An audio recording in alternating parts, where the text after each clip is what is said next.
क्या दुनिया एक और बड़ी आर्थिक मंदी की तरफ बढ़ रही है?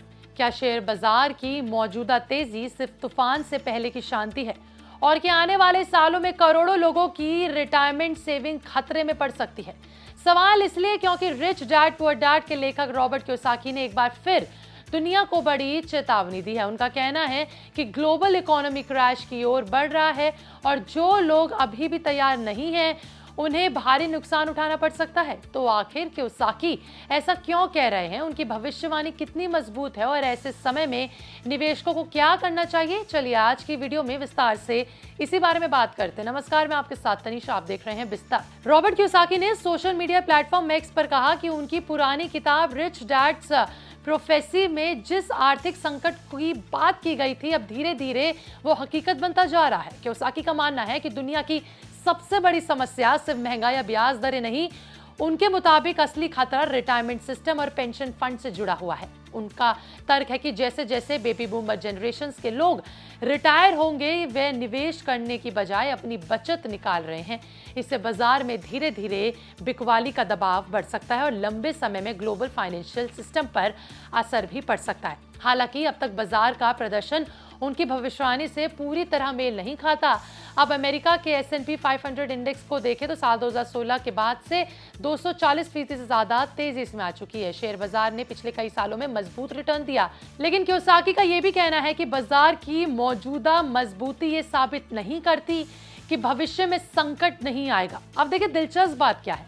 दिलचस्प बात यह है कि कियोसाकी अकेले ऐसे निवेशक नहीं है जो इस तरह की चिंता जता रहे हैं।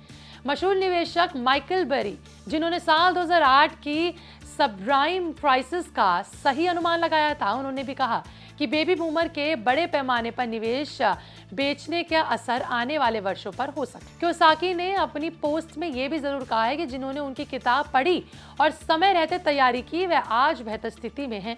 उन्होंने लोगों से कहा कि अभी भी देरी नहीं हुई है, अगर सही फैसले लिए जाएं तो आने वाले आर्थिक बदलाव के दौरान भी संपत्ति बनाई जा सकती है। अब सवाल ये कि आखिर कियोसाकी निवेशकों को क्या सलाह दे रहे हैं? देखिए, पिछले कई सालों से उनका रुख लगभग एक जैसा रहा है। वे लगातार गोल्ड, सिल्वर, बिटकॉइन, इथेरियम जैसे एसेट्स में निवेश की बात करते हैं। लगातार हमें बोलते हैं उसमें जाना चाहिए, क्योंकि उनका मानना है कि जब पारंपरिक वित्तीय व्यवस्था दबाव में आती है तब वैकल्पिक एसेट बेहतर होते हैं। हालांकि ये भी सच है कि खासकर क्रिप्टो करेंसी में काफी उतार चढ़ाव देखने को मिलता है और हर निवेशक के लिए ये विकल्प उपयुक्त नहीं हो सकता। कियोसाकी ने हाल ही में एक और दिलचस्प बात कही थी। उन्होंने ये भी कहा कि ज्यादातर स्कूल टीचर्स अच्छे इंसान होते हैं, लेकिन उनकी सोच नौकरी की सुरक्षा और पेंशन पर आधारित होती है।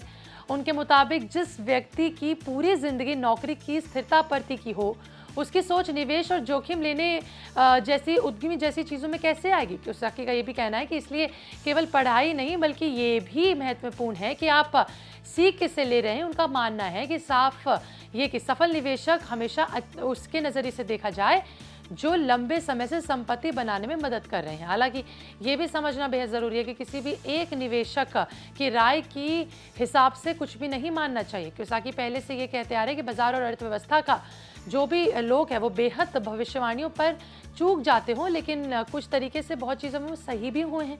किसी भी निवेश के फैसले से आगे बढ़ने से पहले मुझे चेतावनी और उनकी सलाह को ज़रूर देखना चाहिए।